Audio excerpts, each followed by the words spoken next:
Everyone, this is Amit from IIT Patna. एक club है lecture number 30 जो कि क्लास 12 2025 को टारगेट करेगा। आज की इस वीडियो में हम लोग बहुत ही इंपॉर्टेंट टॉपिक जो कि इलेक्ट्रोडाइपोल होता है इसके बारे में हम देखेंगे। इलेक्ट्रोस्टैटिक क्लास 12 का चैप्टर नंबर 1 है, जिसमें से इलेक्ट्रिक डाइपोल को लेकर के हर साल क्वेश्चन बनाए जाते हैं। ऑब्जेक्टिव में भी, सब्जेक्टिव में भी 2 नंबर 5 नंबर सारे टाइप्स के क्वेश्चन बनाए जाते हैं। इलेक्ट्रिक डाइपोल जो टॉपिक्स है इसमें 5 नंबर का क्वेश्चन बनता है एक्सियल और इक्वेटोरियल पोजीशन को लेकर के। तो इलेक्ट्रिक डाइपोल क्या होता है पहले इसको हम समझते हैं। होप सो आप ये पूरा का पूरा वीडियो देखने से पहले पेन और पेपर लेकर के बैठ होंगे। नहीं बैठे हो तो आप पेन और पेपर ले लीजिए और इसमें जो भी आपको नोट्स लिखवाए जाएंगे उसको आप लिखिए, क्योंकि डेरिवेशन के लिए ये बोर्ड की पॉइंट ऑफ व्यू से बहुत ही इंपॉर्टेंट है। इलेक्ट्रिक डाइपोल में देखिए होता क्या है। इसकी डिफिनेशन की बात की जाए तो डिफिनेशन बहुत ही सिंपल है। देखिए, जब किसी निकाय में दो बराबर तथा विपरीत आवेश एक निश्चित दूरी पर रखे जाते हैं तब उसे इलेक्ट्रिक डाइपोल कहा जाता है, जिसे हिंदी में विद्युत द्विध्रुव कहा जाता है। यानी कि यहां से देखिएगा, हमारे पास एक चार्ज है -q और एक दूसरा चार्ज है +q। अब -q +q को दोनों के एक फाइनाइट डिस्टेंस मतलब कि r डिस्टेंस पर अगर रख देते हैं तो इसी को इलेक्ट्रिक डाइपोल कहा जाता है। ठीक, और इस डायग्राम में देखिएगा जरा, इलेक्ट्रिक डाइपोल में क्या है, एक चार्ज है -q और दूसरा चार्ज है +q और इसके ठीक बीच में एक पॉइंट O है। इस डिस्टेंस को L कहेंगे और ये भी L हो जाएगा, तो टोटल डिस्टेंस इसका हो गया 2L। अब यहां से चाहिए हमें इलेक्ट्रिक डाइपोल। तो इलेक्ट्रिक डाइपोल को बेसिकली P से सूचित किया जाता है, तो यहां पर ये इलेक्ट्रिक डाइपोल है जिसको P वेक्टर से सूचित किया गया। अब बहुत ऐसे बुक्स होते हैं जिसमें म्यू से भी सूचित किया जाता है, तो यहाँ पे P लिखिए या म्यू लिखिए कोई फर्क नहीं पड़ता है। तो इलेक्ट्रिक डाइपोल का जो डायरेक्शन होता है वो हमेशा माइनस से प्लस की ओर होता है। ठीक, इलेक्ट्रिक डाइपोल का डायरेक्शन हमेशा किधर होगा, माइनस से प्लस, ऐसे माइनस से प्लस की ओर होगा। और ये P का फॉर्मूला होगा चार्ज और इनटू में दोनों के बीच का डिस्टेंस। तो चार्ज कितना है, +q -q, तो एब्सोल्यूट चार्ज लिया जाता है। तो +q है -q है, तो यहाँ पे q लिख देंगे और दोनों के बीच का डिस्टेंस 2L लिख देंगे। ओवरऑल यहाँ पे P बराबर आ जाएगा 2qL। ठीक, तो हमने आपको अभी तक यही बताया कि यहां पर एक चार्ज -q है और यहां पर एक चार्ज +q है और दोनों के बीच में एक पॉइंट लेना है O, जो कि इस डिस्टेंस को L कहेंगे, इस डिस्टेंस को L कहेंगे, तो टोटल डिस्टेंस हो जाएगा 2L। और यहां से जो इलेक्ट्रिक डाइपोल होगा उसको P वेक्टर कहेंगे, जिसका डायरेक्शन हमेशा माइनस से q की ओर होगा, माइनस से प्लस की ओर होगा। एक मिनट, यहां पर -q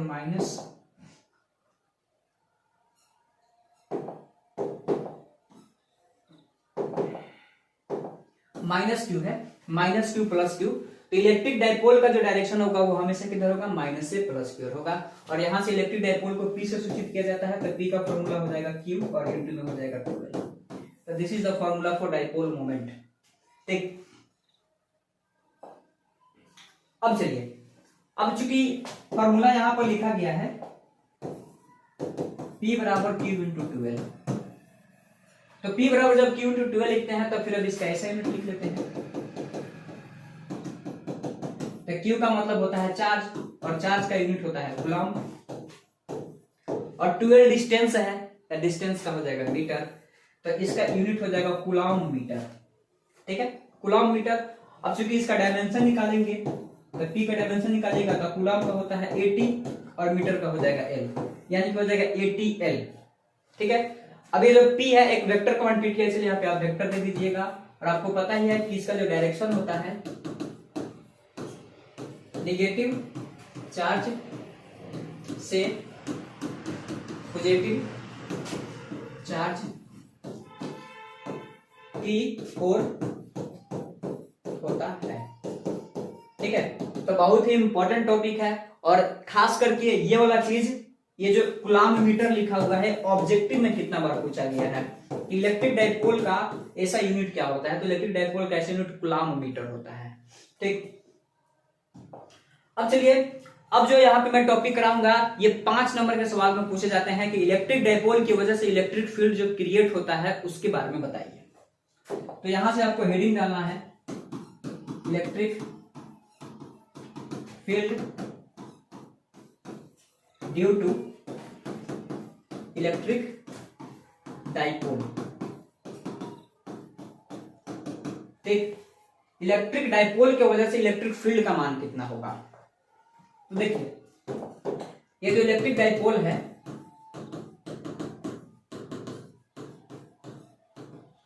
इसके वजह से इलेक्ट्रिक फील्ड क्रिएट होता है, लेकिन इसमें दो अलग अलग केस बनता है।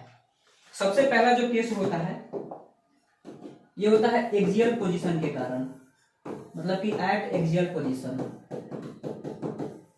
दूसरा जो केस बनता है ये बनता है इक्वेटोरियल पोजीशन के कारण, तो लिखेंगे एट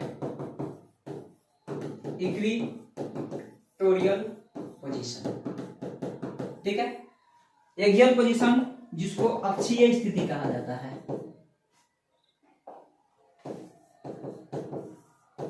अक्षीय स्थिति। इक्वेटोरियल को निरक्षीय कहा जाता है।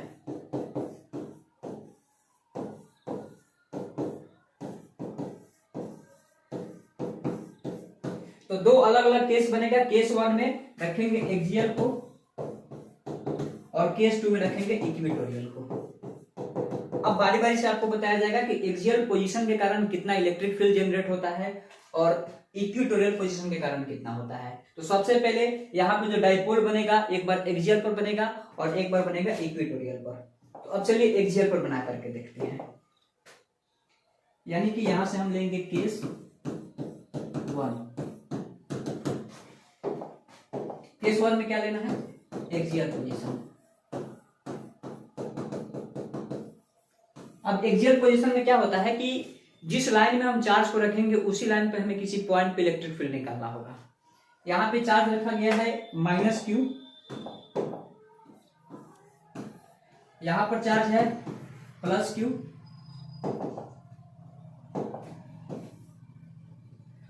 यहां पे एक पॉइंट है O, इस डिस्टेंस को हमने कहा L और इस डिस्टेंस को हमने कहा L, और इससे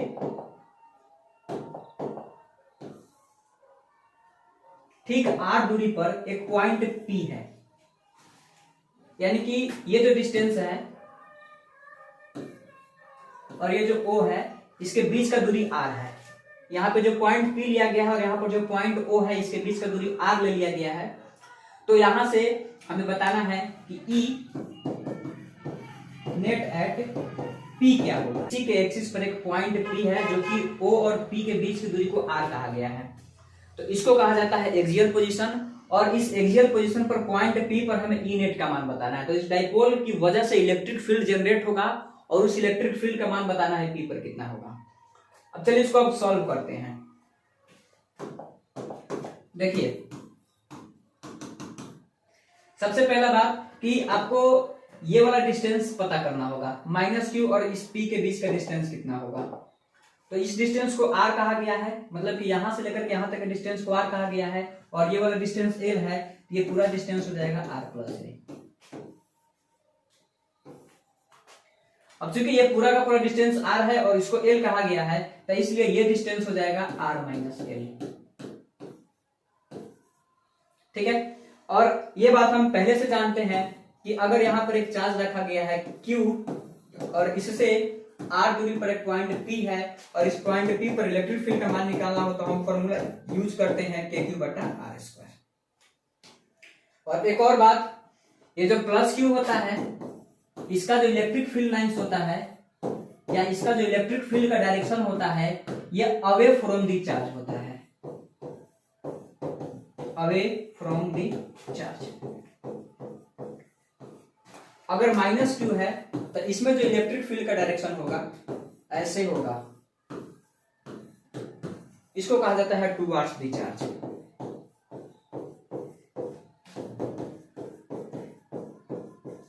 ये जो +q है इसमें इलेक्ट्रिक फील्ड इससे दूर भागेगा।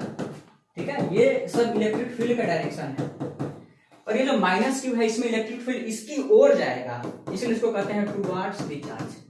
ये सब इलेक्ट्रिक फील्ड है, ये इलेक्ट्रिक फील्ड है, इलेक्ट्रिक फील्ड है।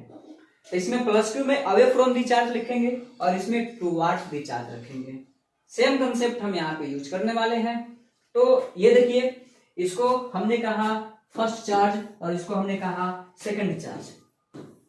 ठीक है, ये जो फर्स्ट चार्ज है ये फर्स्ट चार्ज निगेटिव है, तो चूंकि फर्स्ट चार्ज नेगेटिव है तो इसमें जो इलेक्ट्रिक फील्ड होगा वो इस डायरेक्शन में जाएगा, उसकी ओर जाएगा, तो इसको कहेंगे E1। और चूंकि ये जो सेकंड चार्ज है ये पॉजिटिव है तो इसमें जो इलेक्ट्रिक फील्ड होगा वो इस डायरेक्शन में जाएगा और इसको कहेंगे E2। एक मिनट,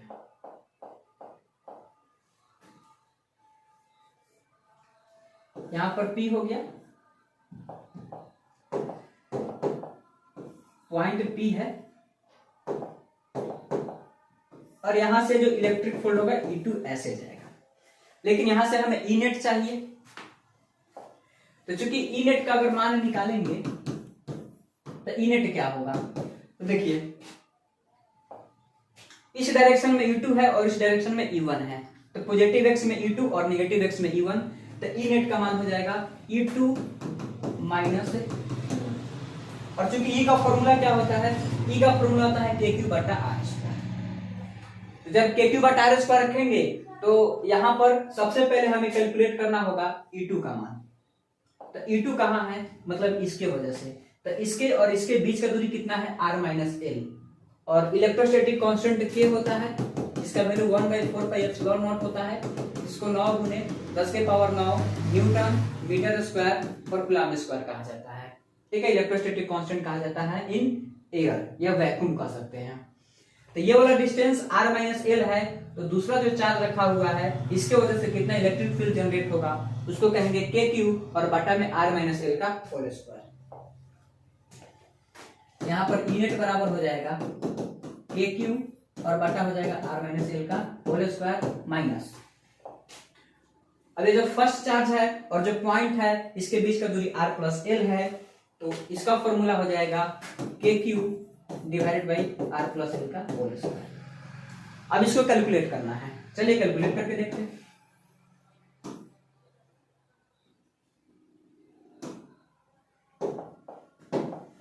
E नेट बराबर, अब इसका एलसीएम हो जाएगा R माइनस एल का whole square into R plus L का होल स्क्वायर।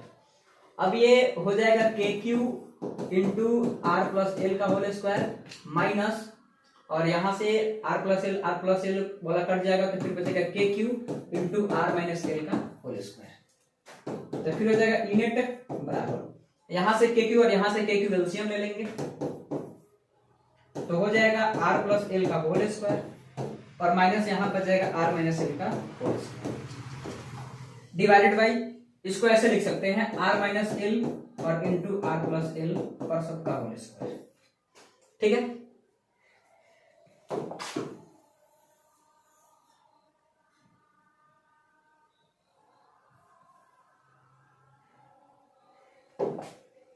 तो फिर देखिएगा जरा E नेट बराबर, अब यहां से KQ का KQ लिखेंगे।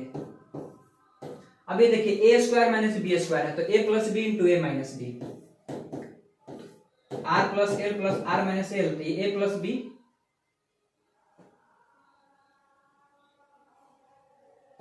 और इंटू हो जाएगा A माइनस बी, तो R प्लस एल और माइनस R और प्लस एल, तो A प्लस बी यहाँ पे लिखा गया है, फिर A माइनस बी करेंगे तो R प्लस एल में से R माइनस एल को घटाएंगे तो R के पहले माइनस आ जाएगा और L के पहले भी माइनस आएगा, लेकिन L तो ऑलरेडी माइनस में है तो माइनस माइनस प्लस हो जाएगा डिवाइडेड बाई, अब ये A plus B into A minus B है तो A square minus B square और सबके पावर में 2 हो जाएगा। ठीक, तो फिर यहां से निकालेंगे E नेट बराबर, अब इसमें देखिएगा ये L से L कैंसिल हो गया और यहाँ R से R कैंसिल हो गया। ठीक, तो E नेट बराबर बचेगा KQ और इसमें R और R को ऐड कर देंगे तो हो जाएगा 2R इनटू, और इसमें L और L को ऐड कर देंगे तो हो जाएगा 2L divided by R square minus L square और ये सबका होल स्क्वायर है। तो फिर यहां से लिखेंगे E नेट बराबर, यहां पर K रहेगा और Q और ये रहेगा 2L और ये अपना डिस्टेंस 2R रहेगा divided by R square minus L square का होल स्क्वायर। तो चूंकि यहाँ पर अगर माइनस क्यू हो और यहाँ पर प्लस क्यू हो तो इसमें जो डाइपोल मोमेंट होगा P, उसके बदला में लिखेंगे Q इंटू 2L, क्योंकि बीच का पॉइंट O है और इस डिस्टेंस को L कहेंगे और इसको कहेंगे L, तो इलेक्ट्रिक डाइपोल का फॉर्मूला हो जाएगा Q इंटू 2L। तो यहाँ से Q इंटू 2L जहां कहीं भी दिखेगा उसके बदला में P रख देना है। तो यहाँ पर ई नेट का जो फॉर्मूला आया है देखिएगा, ई नेट बराबर K into Q into 2L, ठीक है, K into Q into 2L और इंटू में है 2 बार डिवाइडेड बाई, और ये R square minus L square का होल स्क्वायर है, R square minus L square का होल स्क्वायर है। और चूंकि ये बात हमें पता है कि P vector is nothing but Q into 2L, तो जहां कहीं पर भी Q इंटू 2L दिखेगा वहां पे P वेक्टर चिपका देना है। तो चलिए ई नेट बराबर K और यहाँ पर Q इंटू 2L है, ये देखिए Q इंटू 2L, तो Q इंटू 2L के बदले में रख देंगे P वेक्टर, तो हो जाएगा P वेक्टर और इंटू में हो जाएगा 2R और divided by R square minus L square का होल स्क्वायर। ठीक, तो अभी यहाँ पर एक एजम्पशन हमें लेना होता है, ठीक है। अब एजम्पशन क्या लेना होता है, तो चूंकि ये जो L होता है ये R से बहुत छोटा होता है, तो R के सामने L बिल्कुल ही नेग्लिजिबल होता है, तो इसीलिए L स्क्वायर का जो वैल्यू होगा वो अप्रोक्सीमेटली 0 के बराबर होगा, ठीक है। तो जैसे ही हम L स्क्वायर करेंगे तो L स्क्वायर अप्रोक्सीमेटली 0 के बराबर होने लगेगा। अब यहां से फिर पुट करेंगे तो ई नेट बराबर K इंटू P वेक्टर और इंटू 2R बट्टा ये हो गया आर स्क्वायर और माइनस, चूंकि L स्क्वायर का मान करीब करीब 0 के बराबर हो जाएगा, के पावर में 2, ये हो जाएगा 2K P vector into R और डिवाइडेड बाई R के पावर 2 और यहाँ पे 2 तो R के पावर 4 हो जाएगा, ठीक। तो यहां से R और R कैंसिल हो जाएगा, तो ओवरऑल यहां से हमें एक रिजल्ट निकलेगा ई नेट बराबर 2kp और बटा में R के पावर 3, 2kp और बटा में R के पावर 3। तो यही फॉर्मूला आपको याद रखना है, ठीक है। इसी फॉर्मूला को प्रूव करके दिखाना होता है, तब जाकर के 5 में 5 नंबर मिलता है। तो अगर एक्सियल पोजीशन पे आपसे कहे कि इलेक्ट्रिक फील्ड का मान निकले डाइपोल की वजह से, तो उसका फॉर्मूला होता है 2kp बटा R3, ठीक। तो यह फॉर्मूला आपको याद ही रखना है। अब चलिए, ये केस 1 कंप्लीट हो गया, एक्सियल पोजीशन कंप्लीट हो गया, यानी कि ई एक्सियल का मान, एक मिनट जरा फिर से आपको स्टार्टिंग से बता दें, यहाँ पे एक माइनस क्यू चार्ज रखा हो, यहाँ पर एक प्लस क्यू चार्ज रखा हो और यहाँ पे एक पॉइंट O हो, इस डिस्टेंस को L कहेंगे, इसको L कहेंगे, और इससे R दूरी पर एक पॉइंट P हो, तो यहाँ पे अगर एक्सियल पोजीशन इसको हम बोलेंगे तो इसका फॉर्मूला हो जाएगा इलेक्ट्रिक फील्ड का 2kp और बटा में R के पावर 3। अब ये फॉर्मूला का प्रूफ ही हमें पूछता है 5 नंबर के सवाल में। तो अगर ये प्रूफ पूछेगा तो इतना सारा आपको डायग्राम बनाना पड़ेगा और ये सारा मैथमेटिकल कैलकुलेशन वहां पे करके दिखाना होगा। मैथमेटिकल कैलकुलेशन आप 1-2 बार याद कर लीजिए, बस वो पूरा का पूरा आप प्रोसेस को आप समझ जाइए, इसको बनाना कोई बहुत बड़ी बात नहीं होगी, ठीक है। तो अब चलते हैं इक्वेटोरियल पोजीशन पे। तो केस 2 की बात आ गई, electric field due to equatorial position, ठीक है। इक्वेटोरियल पोजीशन पे इलेक्ट्रिक फील्ड का मान कैसे निकाला जाएगा, तो देखिएगा यहां पर एक चार्ज है माइनस क्यू, यहां पर एक चार्ज है प्लस क्यू, दोनों का बीच का डिस्टेंस 2L है, ठीक है। इसको L बोले हैं, उसको भी L बोले हैं, तो बीच का डिस्टेंस 2L ही हो गया। ये O है और ये डिस्टेंस L है और ये डिस्टेंस L है, तो बीच का ओवरऑल डिस्टेंस कितना हो जाएगा 2L। अगर इसी के लाइन में, मतलब कि इसी एक्सिस पर अगर किसी पॉइंट पर हम इलेक्ट्रिक फील्ड निकालना होता तो उसको एक्सियल बोलते हैं, जो कि ऑलरेडी हम कर चुके हैं। अब इसके ठीक परपेंडिकुलर जाना है, अब परपेंडिकुलर जाने के बाद हमें क्या करना है कि इलेक्ट्रिक फील्ड का मान बताना है।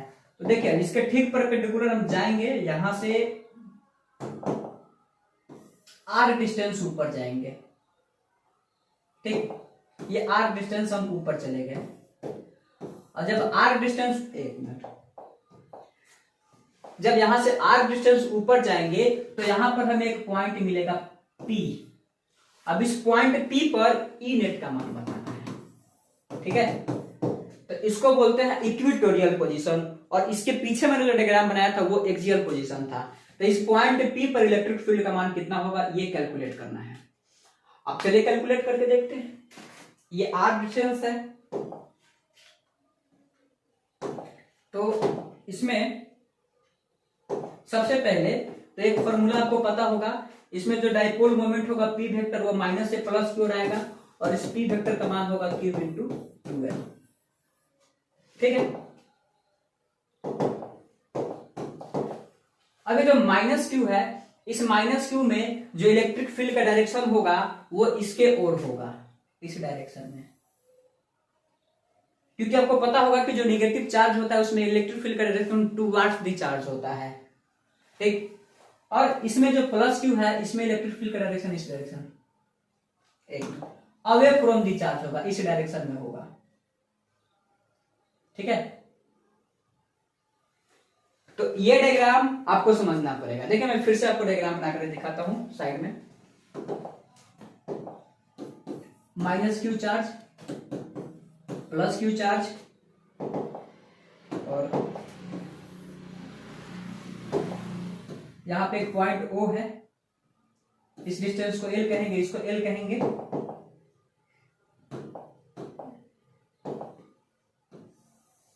इससे R दूरी पर एक पॉइंट P है, और इस पॉइंट P पर इलेक्ट्रिक फील्ड का मान निकालना है। तो चूंकि जो प्लस चार्ज होता है इसमें electric field away from the charge होता है, और माइनस Q में electric field towards the charge होता है। तो plus Q away from the charge, तो अगर प्लस Q के नजरिए से देखा जाए तो यहां पर जो डाइपोल बनेगा, यहां पर जो इलेक्ट्रिक फील्ड आएगा वो इस डायरेक्शन में जाएगा, ऐसे इससे दूर जाएगा, अवे फ्रॉम दी चार्ज। और माइनस में टुवर्ड्स दी चार्ज आता है, तो माइनस में इस डायरेक्शन में चार्ज जाएगा, तो ऐसे आएगा। तो दोनों का इलेक्ट्रिक फील्ड का डायरेक्शन देखिए, प्लस में अवे फ्रॉम दी चार्ज और माइनस में electric field towards the charge है, ऐसे डायरेक्शन दिखना चाहिए आपको, ठीक है। तो ये चीज बात, और यहां से हमें फिर मैथमेटिकल कैलकुलेशन करना है। तो चूंकि ये वाला डिस्टेंस और ये वाला डिस्टेंस निकाल लेते हैं, तो इस एंगल को थीटा कहा जाता है, ये भी एंगल थीटा ही हो जाएगा, क्योंकि यहां से एक आइसोसेलेस ट्रायंगल मिलेगा, और आइसोसेलेस ट्रायंगल का जो परपेंडिकुलर होता है, इसका ये जो नीचे बेस होता है उसको दो इक्वल भागों में बाइसेक्ट कर देता है, दो बराबर बराबर भागों में बांट देता है। तो यहां से इस एंगल को 90 डिग्री कहेंगे, ये भी 90 डिग्री है, और यहां पे एक बन गया समकोण त्रिभुज, ठीक है। तो चूंकि यहां पे एक समकोण त्रिभुज बन गया, तो इसको कहेंगे बेस, इसको कहेंगे हाइट। तो बेस और हाइट है, ये इसका परपेंडिकुलर इनकी कर्ण हो जाएगा, तो इसका लंबाई हो जाएगा root under R square plus L square. तो इसका भी लंबाई का मान हो जाएगा root under R square plus L square, under root R square plus L square, ठीक। अब देखिएगा इसमें एक और बात, क्योंकि इस डायरेक्शन में जो डाइपोल जाएगा और इस डायरेक्शन में जो डाइपोल जाएगा, अगर इसको हम 1 बोलते हैं और इसको अगर 2 बोलते हैं, ये चार्ज नंबर 1 या चार्ज नंबर 2 है, तो इस डायरेक्शन में जो डाइपोल गया है ये E2 है, और इस डायरेक्शन में जो डाइपोल आया है ये वाला, इसको E1 कहा जाएगा। तो यहां से अगर एक और लाइन खींचा जाए, तो इस एंगल को अगर थीटा कहेंगे तो ये भी एंगल थीटा हो जाएगा।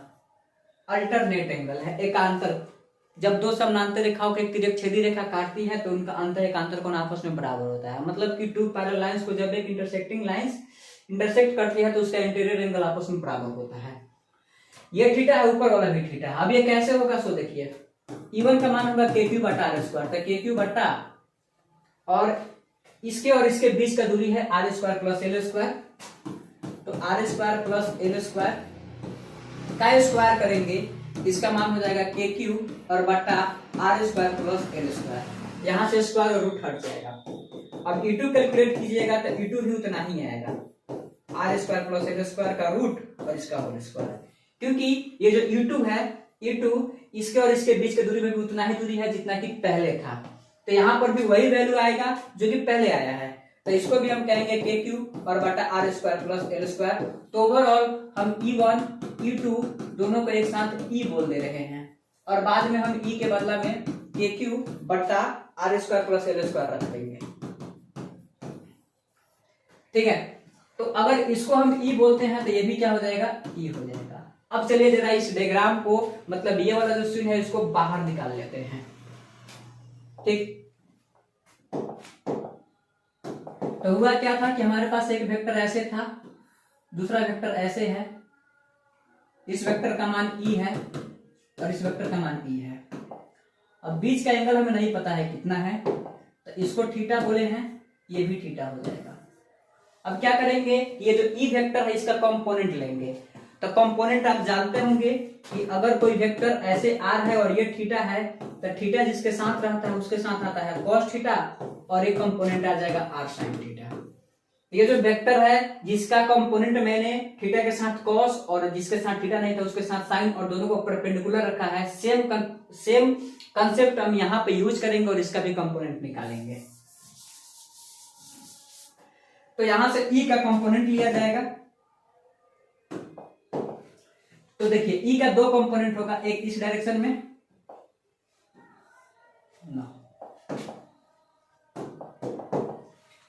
E का कंपोनेंट लेंगे इस डायरेक्शन में और एक होगा इस डायरेक्शन में, ठीक। तो जिसके साथ थीटा होता है उसके साथ आएगा cos थीटा, जो हो जाएगा E cos थीटा और ऊपर चला जाएगा E sin थीटा। उसी प्रकार से नीचे वाला का भी कंपोनेंट लेंगे, एक होगा इस डायरेक्शन में और दूसरा होगा इसी डायरेक्शन में, ऐसे। तो थीटा जिसके साथ होगा उसके साथ चला जाएगा E cos थीटा और इसके साथ आ जाएगा E sin थीटा। सॉरी, अब चूंकि E sin थीटा और E sin थीटा दोनों एक दूसरे के मैग्नीट्यूड वाइज सेम है, तो इसीलिए ये एक दूसरे के इफेक्ट को कैंसिल कर देंगे, ठीक है। अब इसका कोई काम नहीं रहा, इसका कोई काम नहीं रहा, तो यहां से जो E नेट आएगा वो दोनों का दोनों निगेटिव एक्स में है, तो माइनस E cos थीटा और माइनस E cos थीटा, तो माइनस 2E cos थीटा हो जाएगा।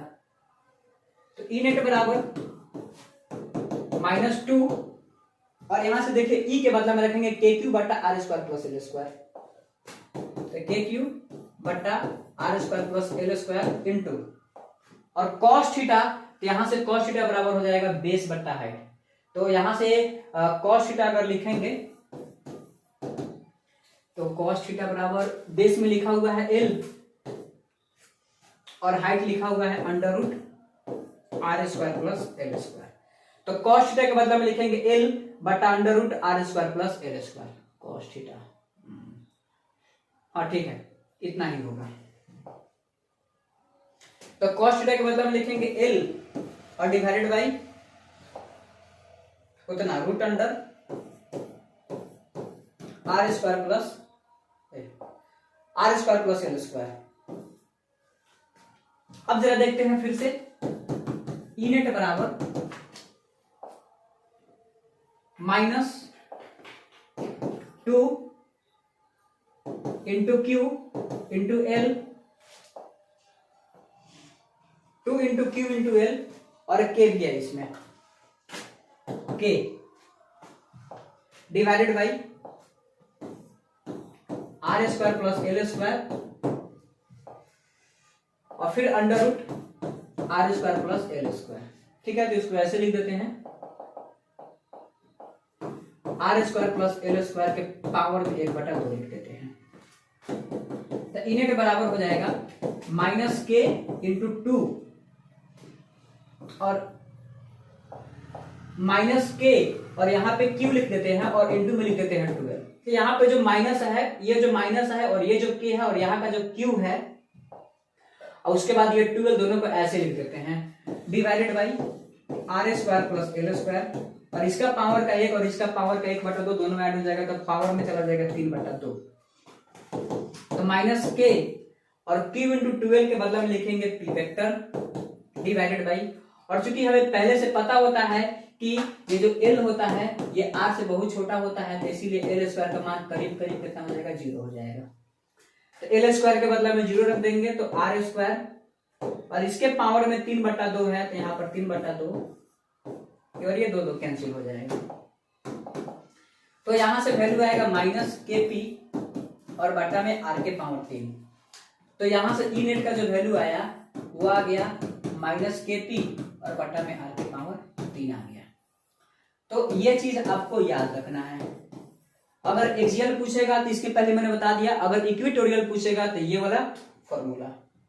ठीक, तो एक बार जरा समरी देख लीजिए एक्सियल और इक्वेटोरियल का। ठीक,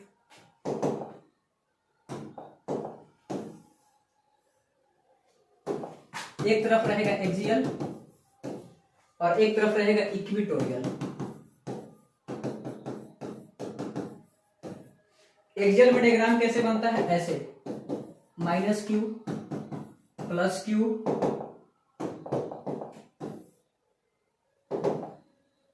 यहां पर पॉइंट ओ है, इसको एल कहेंगे, इसको एल कहेंगे, और इससे आर दूरी पर एक पॉइंट पी है। ठीक, तो ई नेट का जो मान था इसमें पी वेक्टर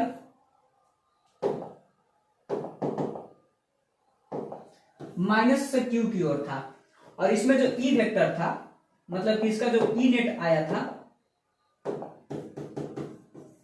इसका भी डायरेक्शन माइनस क्यू से प्लस क्यू की ओर ही था। तो इसमें जो डाइपोल है और या इसमें भी डाइपोल बनेगा तो उसका तो डायरेक्शन हमेशा माइनस क्यू से प्लस क्यू की ओर होगा, लेकिन इसमें जो ई नेट था नेट इलेक्ट्रिक फील्ड था उसका भी डायरेक्शन माइनस से प्लस की ओर ही था। ठीक है, तो ये एक्सियल का केस होता है। एक्सियल केस में डाइपोल मोमेंट और इलेक्ट्रिक फील्ड दोनों का डायरेक्शन सेम होता है, और इसमें जो ई नेट है, ई नेट का जो मान आता है वो 2 केपी वेक्टर और बटा में आर के पावर 3 आता है। ठीक, अब आते हैं जरा इक्वेटोरियल में।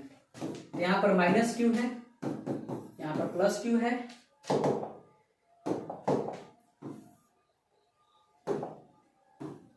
ये डिस्टेंस एल एल, और इससे आर दूरी पर, और वो भी परपेंडिकुलर डायरेक्शन में। एक हमें पॉइंट दिया गया P और इस पॉइंट P पर इलेक्ट्रिक डाइपोल बताना है। ठीक, तो चूंकि इसमें जो डाइपोल मोमेंट आएगा उसका डायरेक्शन माइनस P से प्लस माइनस क्यू से प्लस क्यू की ओर होगा, जो कि हमेशा होता है। लेकिन इसमें आपको पहले भी बताया गया था कि जो प्लस क्यू है इसमें ऐसे लगेगा अवे फ्रॉम द चार्ज, और इसका जो इलेक्ट्रिक फील्ड होगा वो ऐसे होगा टुवर्ड्स द चार्ज। जो ई नेट होगा वो ऐसे जाएगा, इसको कहेंगे ई नेट। तो देखिए डाइपोल मोमेंट का डायरेक्शन और यहाँ ये जो डायरेक्शन है नेट इलेक्ट्रिक फील्ड, ये दोनों डायरेक्शन उल्टा है, इसको थीटा कहेंगे तो ये भी थीटा हो जाएगा। तो इलेक्ट्रिक फील्ड और डाइपोल मोमेंट दोनों का डायरेक्शन उल्टा है, तो इसीलिए इसमें जो फॉर्मूला होता है ई नेट उसके पहले लग जाता है माइनस के पी और बटा में आर के पावर 3। ये दोनों फॉर्मूला हो गया जो कि बहुत ही इंपॉर्टेंट है, और इतना करने के लिए आपको ढेर सारा प्रैक्टिस करना पड़ेगा। ठीक, तो मैंने आपको एक्सियल भी बता दिया, इक्वेटोरियल भी बता दिया, पूरा का पूरा प्रूफ भी बता दिया। अब चलिए अब देखते हैं जनरल पॉइंट।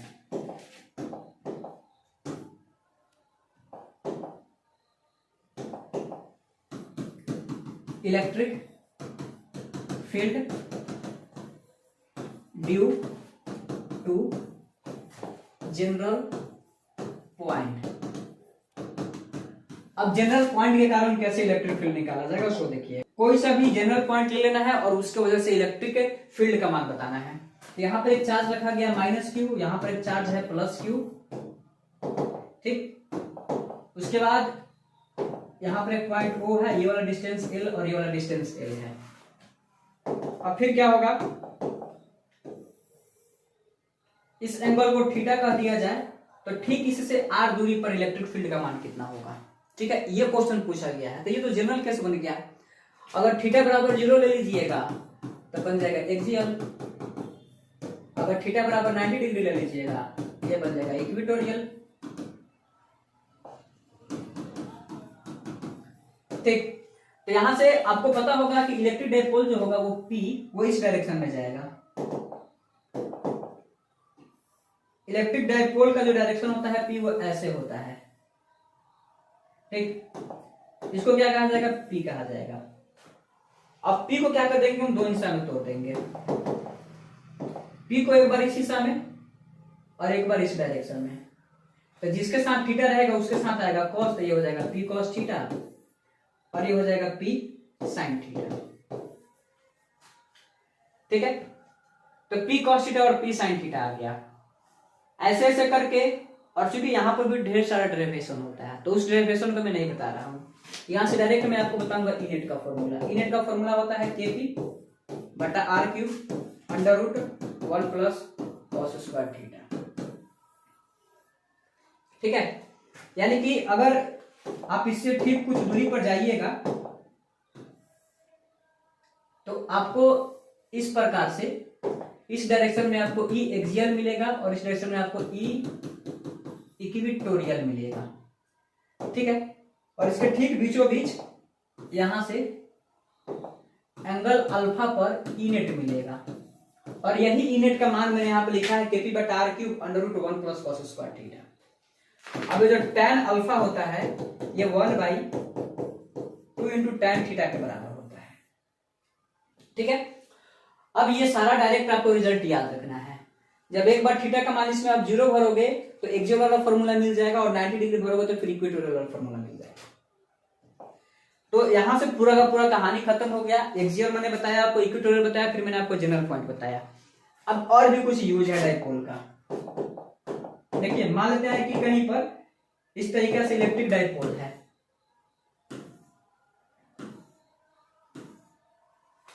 ये यूनिफॉर्म फील्ड है। ठीक, यूनिफॉर्म इलेक्ट्रिक फील्ड का पहचान यही होता है कि जितने भी लाइंस होते हैं उनके बीच का डिस्टेंस कांस्टेंट होता है। यहां पर एक चार्ज है -q और यहां पर एक चार्ज है +q। ठीक, और इस एंगल को हमने कहा थीटा, और यह है इलेक्ट्रिक फील्ड। तो इसमें जो इलेक्ट्रिक डाइपोल होगा उस डायरेक्शन में जाएगा, -q से +q हो जाएगा। तो इसमें जो F नेट होता है उसका मान होता है 0, इसमें जो टॉर्क का मान होता है वो होता है P क्रॉस E, और इसमें जो एनर्जी होता है, पोटेंशियल एनर्जी होता है, उसका मान होता है -P डॉट E, और P का फॉर्मूला होता है Q इंटू 2। P को इलेक्ट्रिक डाइपोल कहा जाएगा। तो जरा टाउ पर डिस्कस कर लेते हैं। तो टॉर्क बराबर हो जाएगा P क्रॉस E। ठीक है, तो टॉर्क का अगर मॉड निकालेंगे तो P sin थीटा हो जाएगा। तो फिर बात कर लेते हैं मैक्सिमम टॉर्क का। टाउ का मैक्सिमम वैल्यू कब होगा, तो टाउ मैक्सिमम तब होगा जब sin थीटा मैक्सिमम होगा, और sin थीटा का मैक्सिमम वैल्यू होता है 1। यहाँ पर sin थीटा 1 होगा, तो sin थीटा 1 तब होगा जब थीटा बराबर 90 डिग्री होगा। तो यहां से टाउ मैक्स का मान आ जाएगा P इंटू E। ठीक है, वही अगर टाउ मिन की बात करते हैं, मतलब मिनिमम टॉर्क की बात करते हैं, तो मिनिमम टॉर्क हो जाएगा 0 डिग्री पर, थीटा बराबर 0 पर। ठीक है, तो टाउ बराबर हो जाएगा P और इंटू E और इंटू 0, तो टाउ बराबर हो जाएगा 0। ठीक है, तो ये जो टाउ मैक्स आया है और जो टाउ मिन आया ये भी आपको याद रखना है। और थीटा बराबर है तो 180 डिग्री भी ले सकते हैं, क्योंकि साइन पाई का भी वैल्यू 0 ही होता है। अब डिस्कस करते हैं U का। U बराबर होता है -P डॉट E। तो चूंकि इसमें इक्विलिब्रियम की बात करेंगे, इक्विलिब्रियम क्या होता है, दो प्रकार का हो जाएगा।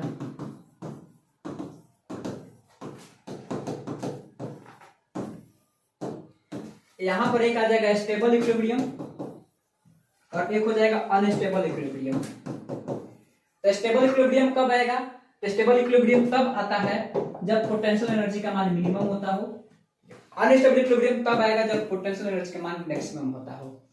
तो U का मिनिमम मान कब आएगा, तो चूंकि U बराबर माइनस पी डॉट ई है, तो U बराबर माइनस पी कॉस थीटा। ठीक है, तो यहां पर थीटा का मान जैसे आप जीरो रखिएगा, यहां पे हम क्या करेंगे, थीटा का मान जीरो रख देंगे, तो फॉर्मूला बन जाएगा माइनस पी इंटू और कॉस जीरो, और कॉस जीरो का मान होता है 1, तो U का मिनिमम वैल्यू आ जाएगा माइनस पी। ये स्टेबल इक्विलिब्रियम हो गया। अनस्टेबल इक्विलिब्रियम की बात करेंगे तो U को तो मैक्सिमम मानना पड़ेगा, तो यहाँ पे कॉस थीटा के जगह पर कॉस 180 रखेंगे, तो कॉस 180 का जो मान होता है वो -1 होता है। तो जैसे ही यहाँ पे cos 180 रख देंगे तो cos 180 का -1 और यहाँ का minus P, minus minus plus हो जाएगा, ये हो जाएगा पी। तो अगर स्टेबल इक्विलिब्रियम की बात की जाए तो माइनस पी, अगर अनस्टेबल इक्विलिब्रियम की बात की जाए तो पी। बाकी ये सब थोड़ा सा टफ कंसेप्ट होते हैं जो कि समझना बहुत ही मुश्किल होता है। आपको अगर नहीं समझ में आया तो वीडियो को आप बैक करके आप देखिएगा। अगर यहाँ से आप इतना कर लेते हैं तो खास करके जो हमारा बिहार बोर्ड है वहां से आपको इलेक्ट्रिक डाइपोल से कहीं से भी क्वेश्चन आए आप बना लोगे। ठीक है, तो मिलते हैं किसी नए वीडियो में, तब तक ऑल द बेस्ट।